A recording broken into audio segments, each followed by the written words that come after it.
اشاعت دین چینل کو سبسکرائب کریں، لائک کریں اور ویڈیو کو شیئر ضرور کریں۔ الحمد للہ وکفی وسلام علی عباده الذین اصطفى اما بعد قال اللہ تبارک وتعالی فی کلام المجید والفرقان الحمید اعوذ باللہ من الشیطان الرجیم بسم اللہ الرحمن الرحیم وما خلقت الجن والانس الا ليعبدون وقال النبي صلى الله عليه وسلم كن في الدنيا كأنك غريب أو عابر سبيل أو كما قال عليه الصلاة والسلام۔ بھائیو، دوستو، بزرگوں، عزیز ساتھیو، یوں تو دین کی باتیں اور بیان اور تقاریر ہم سنتے رہتے ہیں، موقع بموقع ہم سنتے رہتے ہیں، لیکن اصل چیز عمل کی ضرورت ہے۔ اگر عمل کا مادہ پیدا ہو گیا تو میرے بھائیوں کامیابی کا راستہ مل جائے گا۔ رات دن ہم بیانات اور تقاریر سنتے رہیں، لیکن اگر ہم عمل نہ کریں تو کوئی فائدہ نہیں ہے۔ اگر دین کی چند ہی باتیں سیکھ کر ان پر عمل کر لیا جائے تو میرے بھائیوں یہی کافی ہے۔ اصل چیز عمل ہے۔ اللہ تبارک و تعالیٰ نے کس چیز کے لیے اور کس وجہ سے اس دنیا میں ہمیں مبعوث فرمایا ہے اور کس وجہ سے اللہ نے پورے دنیا کے اندر تمام مخلوقوں سے افضل ہمیں بنایا ہے، اس کا مقصد ہمیں پہچاننا ہے۔ خود قرآن کریم میں اللہ تبارک و تعالیٰ یہ ارشاد فرماتے ہیں وَمَا خَلَقْتُ الْجِنَّ وَالْإِنسَ إِلَّا لِيَعْبُدُونَ کہ ہم نے انسان کو اور جنات کو صرف اپنی عبادت کے لیے، اپنی بندگی کے لیے، اپنی اطاعت اور فرما برداری کے لیے پیدا کیا ہے۔ اللہ تعالیٰ کیا فرما رہے ہیں کہ ہم نے انسان کو اپنی بندگی کے لیے، اپنی اطاعت اور فرما برداری کے لیے پیدا کیا ہے۔ اور قرآن کریم میں دوسری جگہ یوں ارشاد فرمایا ہے الذی خلق الموت والحیات لیبلوکم ایکم احسن عملا کہ ہم نے موت اور زندگی کو اس لیے بنایا ہے تاکہ ہم آزمائیں کہ تم میں سے کون اچھا عمل کر آتا ہے۔ یوں نہیں کہ کون زیادہ عمل کر آتا ہے، نہیں، عمل چاہے تھوڑا ہو لیکن اچھا ہو۔ کون اچھا عمل کر آتا ہے؟ عزیز دوستو، بزرگوں، یہ دنیا ایک عارضی دنیا ہے۔ اس دنیا میں ہمیں ہمیشہ نہیں رہنا ہے، بلکہ یہاں ہر ایک کو فنا ہے۔ کل من علیہا فان ویبقى وجہ ربک ذو الجلال والاکرام۔ ایک اللہ کی ذات باقی رہنے والی ہے، تمام انسانوں کو فنا ہے، چاہے وہ مسلمان ہو یا غیر مسلم ہو، مرد ہو، عورت ہو، مالدار ہو، غریب ہو، کیسے بھی انسان ہو، جس چیز نے اس دنیا میں جنم لیا ہے اور سانس لیا ہے، آنکھیں کھولی ہیں، اس انسان کو، اس چیز کو اس دنیا سے فنا ہونا ہے اور جانا ہے۔ لیکن عزیز دوستو، بزرگوں، جب یہاں سے ہمیں جانا ہے اور یہاں ہمیں ہمیشہ نہیں رہنا ہے تو عزیز دوستو، بزرگوں، اس دنیا میں زیادہ پھنسنا بھی ہمارے لیے نقصان دہ ہے۔ ہمیں اپنے آخری مقصد کو، اپنے اصلی مقصد کو پہچاننا ہے۔ تو اس لیے عزیز دوستو، جس چیز کے لیے اللہ نے پیدا کیا ہے اس مقصد کو پہچانو اور اس پر عمل کرنے کی کوشش کرو۔ وہ مقصد اللہ کی اطاعت اور فرما برداری، گناہوں سے اپنے آپ کو بچانا، برائیوں سے اپنے آپ کو بچانا، غلط چیزوں سے اپنے آپ کو بچانا، اچھائیوں پر عمل کرنا، قرآن و حدیث کے مطابق زندگی گزارنا، یہ مسلمان کا کام، یہ مسلمان کا مقصد ہے۔ عزیز دوستو، بزرگوں، اللہ کے رسول صلی اللہ علیہ وسلم نے ایک حدیث میں قیامت کے بعد کیا ہوگا، میدان محشر میں اللہ تبارک و تعالی بندوں سے جو سوال و جواب کریں گے، ایک حدیث میں اللہ کے رسول نے ان کو نقل کیا ہے۔ فرمایا اللہ کے رسول صلی اللہ علیہ وسلم نے کہ کل قیامت کے دن میدان محشر میں اللہ تبارک و تعالی ہر بندے سے 5 سوال کرے گا۔ کتنے سوال؟ 5 سوال کرے گا اللہ تبارک و تعالی۔ اگر 5 سوالوں کے جواب دے دیے تو میرے بھائیوں کامیابی کا راستہ مل جائے گا، لیکن سوالوں کے جواب تبھی دے پائیں گے تب کہ ہم ان جوابوں کو اس دنیا میں رہ کر حل کریں گے۔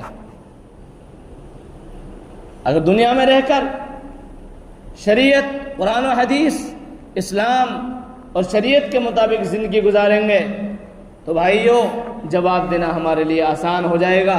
اگر ہم اپنی جوانی کو، اپنی زندگی کو یوں ہی بربادی میں گزار دیں گے، خواہشات پر گزار دیں گے، من مانی زندگی میں گزار دیں گے، کیا فائدہ ایسی زندگی سے میرے بھائیو؟ کیا فائدہ ایسی زندگی سے؟ اللہ کے یہاں پر ہمیں شرمندہ ہونا پڑے گا۔ اس سے بہتر یہ ہے کہ اس سے پہلے اپنے مقصد کو اور اپنے اللہ سے اپنے تعلق کو مضبوط کر لیے جائے، اپنے رب کو، اپنے اللہ کو راضی کر لیا جائے۔ اللہ کے رسول نے فرمایا لا تزال قدم ابن آدم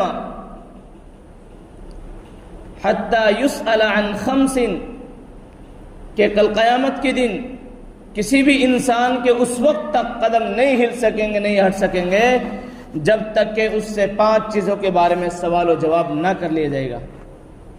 عن عمرہ فیما افناہ، اس کی زندگی کے بارے میں، اس کی عمر کے بارے میں، 40 سال کی عمر، 50 سال کی عمر، 70 سال کی عمر، 60 سال کی عمر، اس نے اس کو کہاں برباد کیا، کہاں خرچ کیا، 40 سال کی عمر میں کیا کیا، اللہ کو راضی کیا ہے یا اللہ کو ناراض کیا ہے، نمازوں کی پابندی کری ہے یا نہیں کری ہے، جھوٹ بول کر، غیبت کر کر، دھوکہ دے کر، ناحق اور حرام روزی کما کر اپنی زندگیوں کو گزار کر اللہ کو ناراض کیا ہے، یہ اس نے اپنے آپ کو شریعت، قرآن و حدیث کے مطابق زندگی گزار کر اللہ کو راضی کیا ہے۔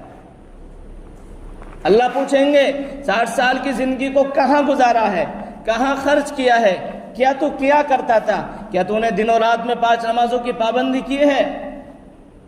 یوں تو چودھری تھا، یوں تو پردھان تھا، یوں تو تیرے نام بڑے لوگوں میں شمار ہوا کرتا تھا، پنچایتی فیصلے تیرے اوپر رکا کرتے تھے اور تجھے بڑے نام سے، بڑے عہدوں سے تجھے پکارا کرتے تھے، تیرے پاس بلڈنگیں بھی موجود تھی، تیرے پاس گاڑیاں بھی موجود تھی، پیسے بھی موجود تھے تیرے پاس، اور تیرے پاس جان اور طاقت سب چیزیں موجود تھی، لیکن آیا اس جان اور مال کو، اس طاقت اور اس مال کو، اس عہدہ کو تو نے میرے لیے اپنایا یا تو نے اس کو غیر اللہ کے لیے اپنایا؟ عزیز دوستوں، کچھ کام آنے والا نہیں ہے، کام آنے والا صرف اللہ کی اطاعت و فرمانبرداری ہے۔ پہلے سوال یہ ہوگا عمر کے بارے میں، کہاں عمر کو خرچ کیا؟ وعن شبابہ فیما ابلاہ، اپنی جوانی کو کہاں پر خرچ کیا، کہاں گزارا؟ یہی تو جوانی کا وقت ہے کہ جس کے اندر اللہ کی اطاعت اور فرمانبرداری کی جائے، لیکن آج ہم اپنی جوانیوں کو اپنی خواہشات پر اور آوارہ گردی میں گزار رہے ہیں۔ میرے بھائیوں، اگر آج ہمارے نوجوان مسجدوں سے جڑ جائیں، ایک اللہ کو ماننے والے، نمازوں کی پابندی کرنے والے بن جائیں اور مکمل دین پر چلنے والے بن جائیں، میرے بھائیوں دین کا چرچا دنیا کے اندر مسلمانوں کا عام ہو جائے گا۔ ہمارے ہر گھر میں، ہماری بستیوں میں، ہمارے محلوں میں دین روشن ہو جائے گا۔ اس لیے ہمیں اپنی جوانی کو صحیح طور طریقے کے مطابق گزارنا ہے، اپنے چہروں کو داڑھیوں سے سجانا ہے، سنتوں سے سجانا ہے، اپنی زندگیوں کو دین کے مطابق گزارنے کی کوشش کرنی ہے ہر اعتبار سے۔ وعن مالہ من این اکتسب، اللہ سوال کریں گے کہ تو نے مال کہاں سے کمایا ہے، وفیما انفق، اور اس کو کہاں پر خرچ کیا ہے۔ مال جائز طریقے کے مطابق کمایا ہے یا اس کو ناجائز طریقے کے مطابق کمایا ہے؟ کیا 2 جوان 3 جوان بیٹھ کر لوڈو کھیل کر اس کو کمایا ہے، یا اس کو سٹا لگا کر کمایا ہے، یا اولیکس کاٹ کر کمایا ہے، یا کسی کو دھوکہ دے کر کمایا ہے، یا جھوٹ بول کر کمایا ہے، یا کسی کا ناحق مال تو نے غصب کیا ہے، اس طرح اس کو کمایا ہے، یا جائز طریقے کے مطابق خون پسینہ کی محنت سے تو نے اس کو کمایا ہے؟ اللہ پوچھیں گے۔ میرے بھائیوں، اگر آج ہماری روزی صحیح ہو جائے، حلال ہو جائے، ہمارے گھروں کے اندر دیندار بچے پیدا ہوں گے، ہمارے گھروں میں دین کا ماحول پیدا ہوگا۔ لیکن آج زیادہ تر روزیوں کے اندر خرابی پیدا ہو رہی ہے۔ ہماری روزی میں کہیں نہ کہیں سے وہ روزی ایسی ہو رہی ہے کہ جس کو شریعت نے، ہمارے اسلام نے پسند نہیں کیا ہے۔ اس لیے اللہ نے جان دی ہے، اللہ نے طاقت دی، ہاتھ پیر دیے ہیں، اپنے ہاتھ اور پیر سے اپنی محنت سے روزی کمانی ہے، اپنی اولاد کی پرورش کرنی ہے۔ اللہ پوچھیں گے اس مال کو کہاں پر خرچ کیا؟ آیا تو نے پیسہ لے کر شراب کے اڈے پر جا کر خود بھی شراب پی ہے، یا کسی اور کو بھی شراب پلائی ہے جو کہ ناجائز و حرام ہے؟ یہ اس پیسے کے ذریعے تو نے اپنی خواہشات کو پورا کیا ہے، یہ اس پیسے کے نشے میں کسی کی جان کو تو نے لے لیا ہے، یہ اس پیسے کے نشے میں کسی دوسرے کو تو نے تکلیف دی ہے، کسی دوسرے کو ستایا ہے یا پریشان کیا ہے۔ اور اللہ آخری سوال کریں گے، آخری سوال یہ ہوگا جو کچھ تو نے سیکھا اس پر کیا عمل کیا؟ یا اللہ ہمارے پاس کچھ آتا ہی نہیں، قرآن بھی پڑھنا نہیں جانتے ہم تو، اللہ اردو بھی نہیں جانتے۔ نہیں، اللہ پوچھیں گے کیا ہر جمعہ تمہاری مسجد میں بیان نہیں ہوتا تھا؟ تمہاری مسجد میں ہر جمعہ کوئی عالم دین کی باتیں نہیں بتایا کرتا تھا؟ تمہیں بتاتا نہیں تھا کہ 5 وقت کی نماز فرض ہے، جوانوں کے لیے بھی، مردوں کے لیے بھی، عورتوں کے لیے بھی، سب کے لیے نماز فرض ہے؟ کیا تمہیں بتایا نہیں تھا جھوٹ بولنا، غیبت کرنا، کسی کا ناحق مال کھانا، دھوکہ دینا، کسی کو ستانا حرام ہے؟ کیا بتایا نہیں تھا؟ میرے بھائیو، اللہ سوال کریں گے۔ اس لیے ہمارے پاس جو کچھ آتا ہے اس پر عمل کرنے کی کوشش کریں، اور اسی پر آخر مدار ہے۔ عمل اگر آ گیا زندگی میں تو میرے بھائیو کامیابی کا راستہ مل جائے گا۔ اس لیے ہمیں جو کچھ ہمارے پاس دین کی باتیں موجود ہے اس پر عمل کرنے کی کوشش کرنی ہے۔ اور اللہ کے رسول نے ایک حدیث میں فرمایا ہے، کن فی الدنیا کأنک غریب، اپنی زندگی کو اس طرح گزارو جیسا کہ ایک پردیسی گزارتا ہے، او عابر سبیل، یا ایک مسافر راہگیر گزارتا ہے، اس طرح گزارو۔ کیا فرمایا؟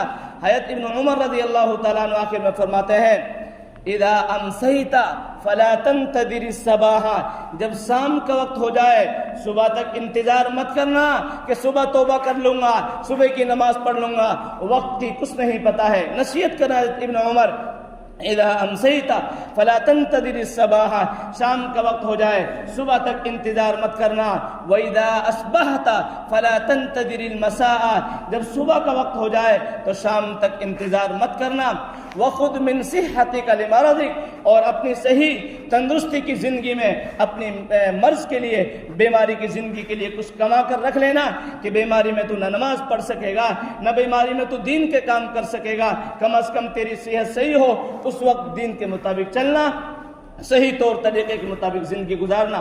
وَخُذْ مِنْ حَيَاتِكَ لِمَرَضِكَ، اور اپنی زندگی میں سے اپنی مرنے کے بعد کے لیے کچھ کما کر رکھنا کہ مرنے کے بعد تجھے نقصان نہ اٹھانا پڑے، شرمندہ نہ ہونا پڑے، ایک اللہ کے سامنے ذلیل رسوا نہ ہونا پڑے، بلکہ تیری زندگی میں تیرے نیک اعمال موجود ہو، تیری اچھائی ہو، تیری برائی نہ ہو۔ یہ نصیحت ہمارے لیے اللہ کے رسول صلی اللہ علیہ وسلم نے حضرت ابن عمر رضی اللہ تعالیٰ عنہ نے بیان کی ہے۔ اس لیے میرے بھائیوں، اپنی زندگیوں کو صحیح طور طریقے کے مطابق گزارنے کی کوشش کرو۔ اللہ مجھے بھی اور آپ سب کو عمل کی توفیق نصیب کرے۔